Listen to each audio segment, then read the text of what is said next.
jagan sinuga üht lihtsat enesecoachingu tehnikat valikute ja otsuste langetamiseks. Kui oled valikute ees ja ei tea, mida teha, siis see meetod aitab sul näha suuremat pilti ning mõista oma otsuste sügavamat mõju.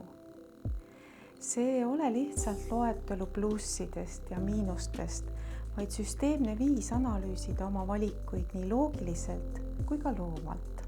Lisaks ratsionaalsele analüüsile lisame loova lähenemise, mis aitab sul uusi perspektiive näha ja toetab intuitsiooni. Selles tehnikas sa justkui vaatad oma väidet või mõtet või valikut erinevate nurkade alt, et kontrollida selle otsuse nagu tõekspidamist.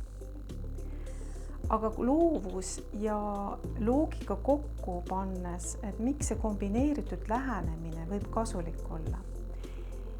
Üleüldse aja mahavõtmine otsuse tegemisel on väga oluline ja see aitab mõista, mida valik endaga kaasa toob, nii praktiliselt kui emotsionaalselt, see tööriist. Loogika ja loovus, need koos toovad esile selle, millest loobud ja mida võidad, aidates niimoodi teha teadlikuid valikuid. Ja loov lähenemine aktiveerib erinevad ajupiirkonnad, mis toetavad probleemi lahendust ja avardavad võimaluste nägemist. Kellele see tehnika sobib? See sobib inimesele, kes soovib langetada olulisi otsuseid teadlikult ja süsteemselt ja mõista ka sügavamat väärtust. Aga nüüd siis tehnika juurde. On võimalik 2 lähenemist. Sa teed loova ja loogilise lähenemise või ainult loogilise lähenemise. Jätad loovuse välja. Ja selgitangi siis lahti variant 1 ilma loovuse avardamiseta.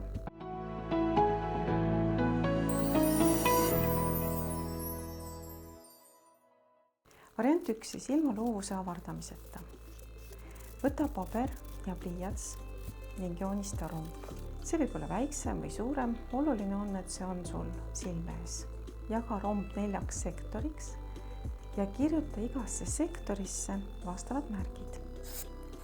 Parempoolsesse sektorisse pluss, miinus, alumisse pluss, pluss, vasakpoolse sektorisse miinus, pluss ja ülesse miinus, miinus.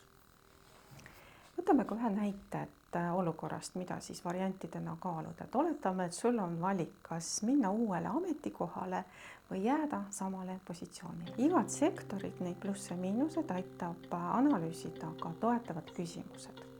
Ja need on väga oluline siis kas kõrvale kirjutada, et siis fookus oleks hästi täpne.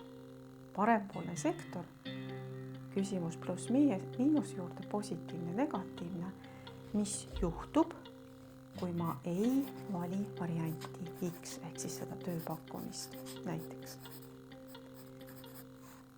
See sektor seondub tulevikuplaanidega, mida sa väldid või millest hoidud, võib see näidata. Näide, kui ma ei võta vastu uut töökohta, kas ma jään mugavustsooni või ma jään võimalusest ilma edasi areneda? Või juhtub see, et muutun veelgi kibestunumaks ja vinkujaks. Või ma saan oma praegused õpingud lõpetada, võib ka juhtuda see, mul on praegu selleks aega rohkem, kui uuele positsioonile peaks liikuma. Siin on erinevad lähenemised siis, aga pane kirja kõik, mis juhtub, kui ei võta vastu seda uut varianti.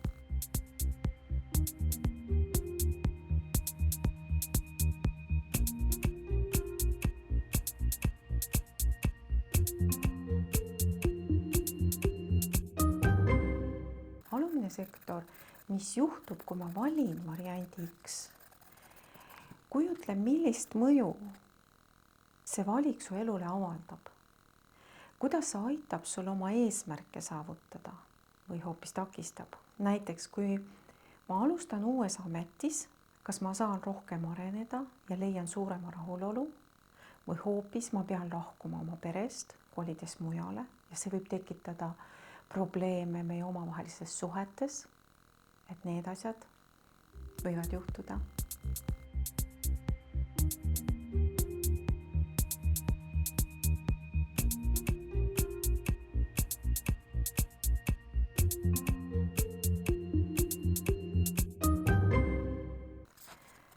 vasakpoolne sektor, lähme edasi, miinus pluss, mis ei juhtu, kui ma valin variandi X. Ehk siis ma võtan vastu selle tööpakkumise.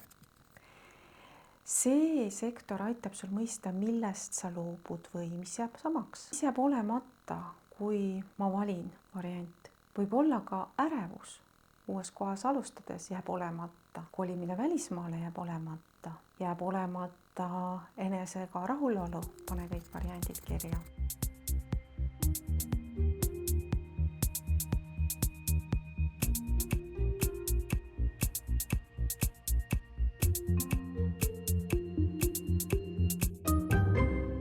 Ja ülemine sektor miinus, mis ei juhtu, kui ma ei vali varianti X.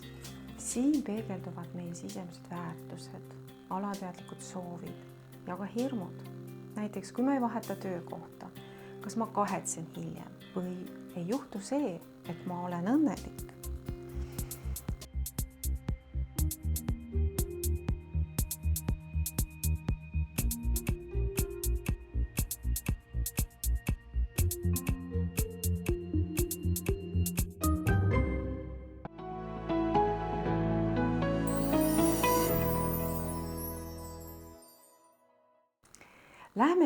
Lähme nüüd selle teise variandi juurde, kus me toome juurde loovuse.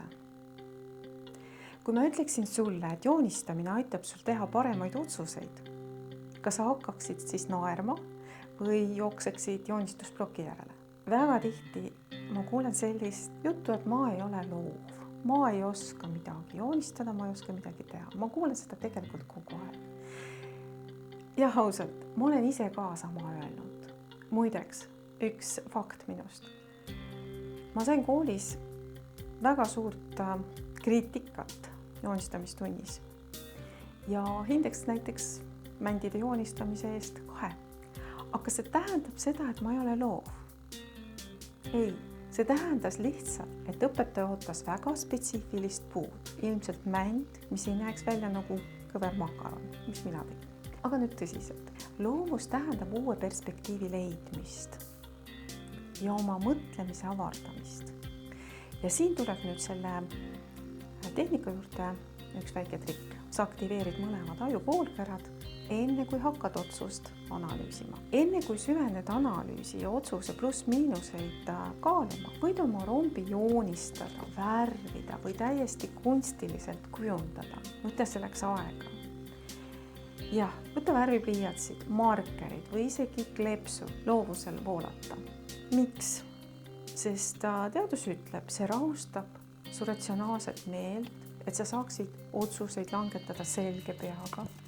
Sest kui su aju on ülekoormatud, teeb ta lihtsalt kiireid ja tihti mitte kõike paremaid otsuseid. Aja mahavõtmine, kritseldamine, joonistamine, värvidega plötserdamine, kleepimine, tuudeldamine, see lõõgastab, ühendab vasaku ja parema ajupoolkera, mis tähendab, et su aju hakkab töötama mitmetasandiselt. Seega on sul ka rohkem lahendusi, rohkem ideid ja suurem selgus. Nii et järgmine kord, kui tahad midagi olulist otsustada, tee endale teile. Võta paber, pliiats ja mängi natuke loovusega. Ja, see võib-olla ei vii sind kunstinäitusele või kui viib, siis ainult heas mõttes. Aga see aitab sul näha oma otsuseid täiesti uue nurga alt. Ja kasuta erinevaid materjale, mis su käepärast on. Sa võid kritseldada pastakaga, pliiatsiga, vildikatega.